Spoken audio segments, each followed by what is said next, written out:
પશ્ચિમ રેલવે અમદાવાદ જિલ્લાના railway police દ્વારા તેરા તુજકો અર્પણ કાર્યક્રમનું આયોજન કરવામાં આવ્યું હતું।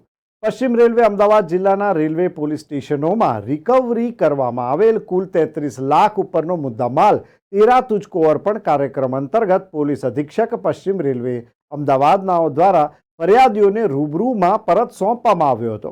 પરીક્ષિતા રાઠોડ, ઇન્ચાર્જ અધિક પોલીસ મહાનિર્દેશક રેલવેઝ ગુજરાત રાજ્ય અમદાવાદ તથા બલરામ મીણા, પોલીસ અધિક્ષક પશ્ચિમ રેલવે અમદાવાદનાઓએ પશ્ચિમ રેલવે અમદાવાદ જિલ્લામાં રેલવેમાં નોંધાયેલ ગુનાઓનો મુદ્દામાલ ફરિયાદીઓને પરત કરવા સૂચના આપી હતી। તમામ ઉચ્ચ અધિકારીઓ અને અમદાવાદ રેલવે પોલીસ સ્ટેશનમાં જરૂરી માર્ગદર્શન હેઠળ પોલીસ સ્ટેશન ખાતે કબજે કરવામાં આવેલા મુદ્દામાલ પૈકી રોકડા, કિંમતી દાગીના, મોબાઈલ ફોન, વાહનો વગેરે મુદ્દામાલ બાબતે તેમના મૂળ માલિકને નામદાર કોર્ટમાંથી પરત મેળવવાની કામગીરી સંલગ્ન પોલીસ સ્ટેશનના થાણા અમલદારો મારફતે કરાવી મુદ્દામાલ પરત મેળવવાના હુકમો મેળવી કુલ 304 ગુનાઓના કુલ 33 લાખ ઉપરનો મુદ્દામાલ તેરા તુજકો અર્પણ કાર્યક્રમ અંતર્ગત ફરિયાદીઓને રૂબરૂમાં બોલાવી પરત કરવામાં આવ્યો હતો। पूरी फैमिली के साथ में था और लड़के के पास से पर्स पूरा चोरी हो गया था। उसके अंदर से 3 मोबाइल था, मोबाइल मिल गया। और क्या था और क्या चीज़ और तो दागिना था वो 20,000। और कहाँ से कहाँ जा रहे थे? जालौर से बम्बई जा रहे थे। तो सुबह 6 बजे इधर साबरमती पे हमको मालूम पड़ा कि हमारा पर्स चोरी हो गया। सीरीज कार्यक्रमમાંથી આજે અમે અમદાવાદ વેસ્ટર્ન રેલવે કચેરી ખાતે આ કાર્યક્રમ રાખેલો છે। અમારા જે પોલીસ સ્ટેશનો છે આખા રાજ્યના 19 જિલ્લાઓમાં સ્થાપિત છે, એટલા માટે ઘણી વખત જે ફરિયાદીઓ છે બીજા જિલ્લાઓમાં સુદૂર એરિયામાં રહેતા હોય અને મોટાભાગના ઘણી વખત ફરિયાદી જે છે બીજા રાજ્યમાં પણ રહેતા હોય, એટલા માટે બધાને એકસાથે ભેગું કરવું અને બીજા રાજ્યોમાંથી બોલાવીને અહીંયા સંકલન કરવું થોડુંક અઘરું હોય ભૌગોલિક દ્રષ્ટિએ। એટલા માટે અમે આજે અમદાવાદ અને સાબરમતીના આજુબાજુના પોલીસ સ્ટેશન વિસ્તારના ફરિયાદોને બોલાવી અને જે અમારું ટોટલ મુદ્દામાલ છે એમનું અમુક પાર્ટ અહીંયાના ફરિયાદીઓને આપેલું છે। બાકી જે બીજા ફરિયાદીઓ છે જે બીજા જિલ્લાઓમાં છે એ લોકોને તો ઓલરેડી અપાઈ ગયું છે। એટલે ટોટલ આ સિરીઝના ભાગરૂપે જે 33,74,000નું મુદ્દામાલ આ કાર્યક્રમ અનુસંધાને કરવામાં આવેલું છે। સાહેબ, કેટલા ગુનામાં આ મુદ્દામાલની આ રકમ થાય છે? એમાં કેટલા મોબાઈલ, રોકડ, કેટલી શું વિગત છે?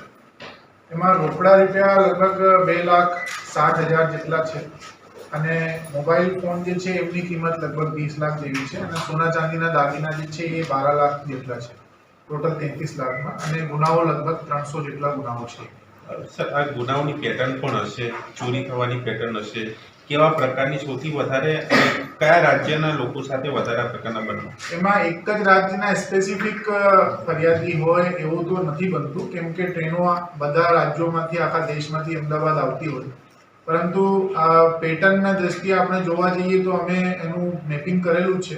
રાતે 12 વાગ્યાથી માંડીને સવારે 6 વાગ્યાની દરમિયાન જ્યારે ફરિયાદી ટ્રેનની અંદર સૂતા હોય તે વખતે એમની નીંદરનો લાભ લઈ અને આરોપીઓ જે છે ઘણી વખત એમાંથી એમના મોબાઈલ ચાર્જિંગમાં લાગેલા હોય અથવા ત્યાં વેગમાં રાખેલા હોય તો ત્યાંથી લઈ લે, ઘરેણા લઈ લે છે। આવા પ્રકારના બનાવો મોટા ભાગના લગભગ 70-80% પ્રકારના એવા છે। બાકી ઘણી વખત ટ્રેન એક્સચેન્જ કરતા હોય તો પ્લેટફોર્મ ઉપર ટ્રેનની વેટ કરતી વખતે ઊંઘતા હોય તો મુસાફરખાનામાં ઊંઘતી વખતે એ લોકો થાકના લીધે નીંદરમાં આવી જતા હોય, તે વખતમાં પણ એવા બનાવ ઘણી વખત બનતા હોય। એ પ્રકારના બનાવો વધારે પડતા છે। ઘરેણાના બનાવમાં એવું ધ્યાને આવેલું છે કે ઘણી વખત એ લોકો ચાન્સ પણ લેતા હોય આરોપીઓને, ઘણી વખત એમને ખ્યાલ પણ હોય કે એ ફરિયાદી પાસે મોટા માત્રામાં ઘરેણા છે તો એને ટાર્ગેટ કરીને પણ ચોરી કરવામાં આવતા હોય એવું બનાવ બનેલું છે।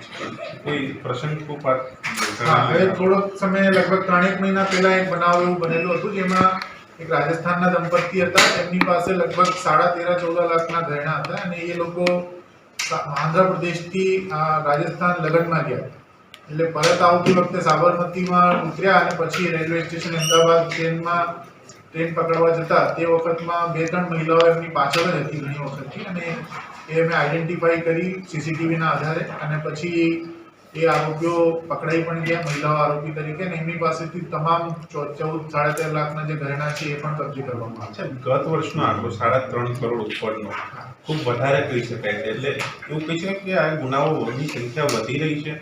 એમાં આપણે કહી શકીએ કે ગુનાઓની સંખ્યા છે, કેમ કે ખાલી એકમાત્ર અમદાવાદ રેલવે સ્ટેશનની અગર આપણે વાત કરીએ તો લગભગ 2.5 લાખ લોકો per day Ahmedabad railway station ઉપરનું ફૂટફોલ છે.